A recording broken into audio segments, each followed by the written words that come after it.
Hello lovely people, welcome to another book chat, the regular roundup of stuff I've read at some point in my past. Sophie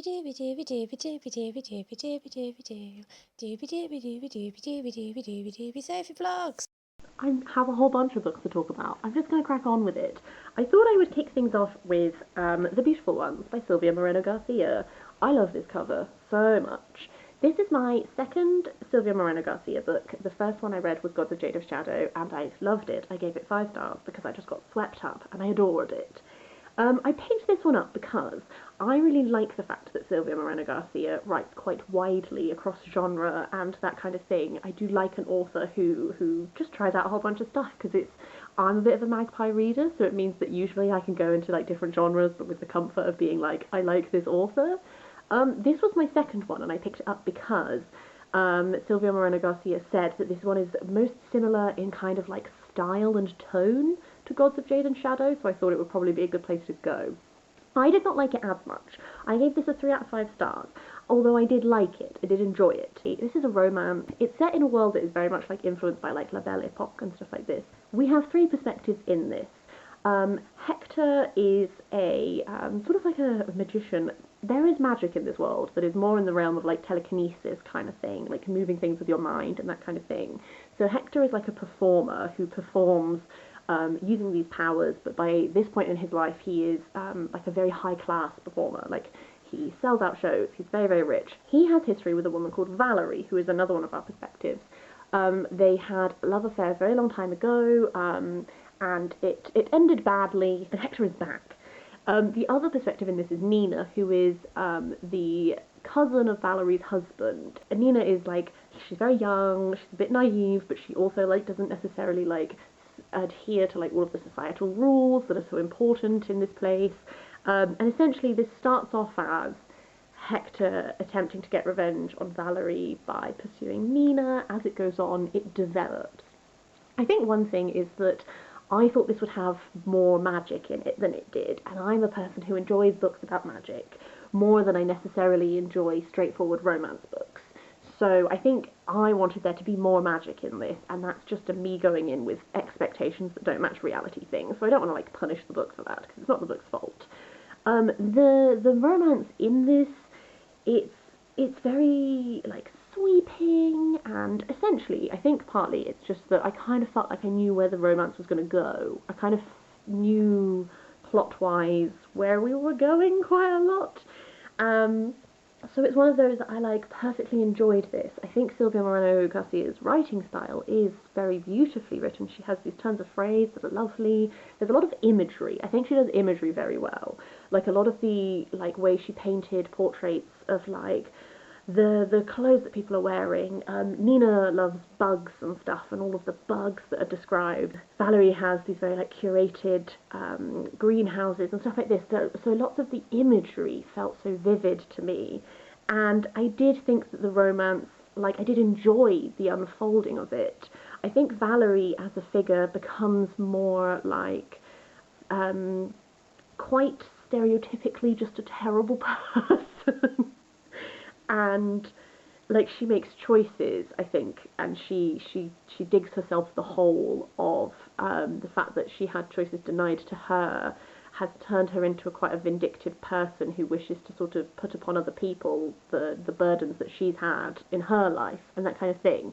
It's just she's quite cartoonishly villainish by the end. I don't know. It's one of those where, like, had a perfectly lovely time. Definitely going to read more Silvia Moreno Garcia books for sure, but I wouldn't say that this was like my favourite.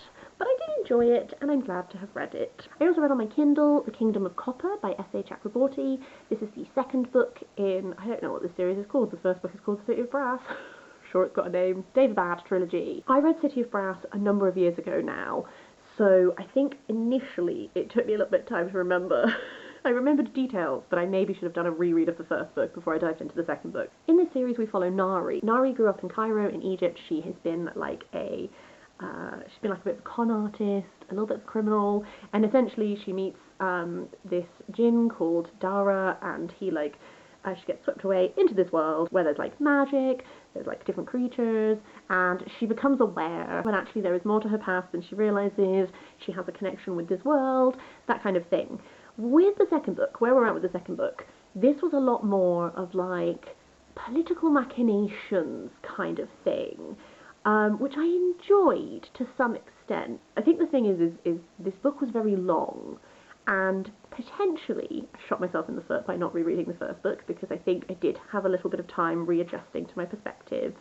But also, because this book is political machinations, it does feel for a long time like not a lot is happening. So I think maybe if it was shortened just a smidge, because the ending of the book, the final part of the book, kicked into gear so much. It went really fast-paced. I really enjoyed all of the developments as they happened. There are like some complex questions that we're grappling with. There are all these different factions within the city. There are these different peoples. There's such history to be reckoned with between the different peoples who have done bad things to each other. And it's just this like really complex and messy situation. So it is really interesting to be like, how do you resolve these conflicts, these deep-rooted conflicts? And so I understand that needs time to unpack. I do get that. I think sometimes it was just a bit lengthy for me. But I have really enjoyed revisiting this world. I am glad that I'm kicking myself up the bum to finish it. I'm looking forward to reading the third book. I just think that maybe I got a lot more into it towards the latter half, but I'm glad that I sort of pushed through a bit of my... I was never like bored, and I found myself very rooted in the characters. I think I just at times was like, when is the actual plot going to happen though? Moving on to some non-fiction, I also read No Logo by Naomi Klein. This was published in the year 2000. It is essentially a look at like the insidious practices of marketing and of companies. It is such an interesting read. I took a really long time to read this book just because every chapter is like so chock full that I really needed to like take time and sit with it and make sure I was really processing what I was reading and understanding it. It is like some of the things that she predicts about where like brands and advertising and stuff will go next is so incredibly spot on. The fact that it is slightly dated was interesting because she's making all these observations of stuff that is going on like throughout like the 90s, and then you think about where we're at now and how much further it has gone. It is concerning. So there's a lot of this to do with like, she's essentially like unpacking the idea that a lot of the time brands no longer make things, they put their logos on things. They outsource the making to other places, they slap a logo on it, they make profit. They're more concerned with like brand identity and that kind of thing than they used to be. And also, because they outsource a lot of the making of things, that's how they shirk responsibility for providing decent working conditions, good wages, that kind of thing. When you have these tragedies, I remember one specific one which was like a factory collapse, which was workers who were making garments for H&M, but because H&M don't directly employ them, they get to distance themselves from responsibility for these things. And essentially this was a really hard read at times, while being like absolutely fascinating when she's talking about the like different like marketing strategies and the way that brands creep into places that shouldn't, like schools and stuff. Like I don't know. It's one of those where I just feel like there are so many like individual examples I could give you of like things she unpacks that is so fascinating that I would just be here all day. So I'm not going to do that. I'm just going to say that this was incredibly eye-opening. It was very interesting as well. The brands she doesn't mention that haven't properly become what they are yet. So she like briefly mentions like, I think she like briefly mentions like Apple at one point, I think. And I think she briefly mentions Amazon. I might be forgetting, I might be making that up. But essentially, this is just unpacking a whole load of things that have sadly just got worse as time has gone on. I found it immensely educational. I would highly recommend this. It is a hard read at times, but I think it's a very worthwhile read. After that is Sista, an anthology of writing by and about same-gender loving women of African Caribbean descent with a UK connection. I was really interested in this because one of the editors is Lady Phyll. Lady Phyll contributed to the book of Queer Prophets, which is an anthology that is all about LGBTQ plus people who and their connection with their faith. I really enjoyed her contribution to that, so I was really looking to read more of her stuff.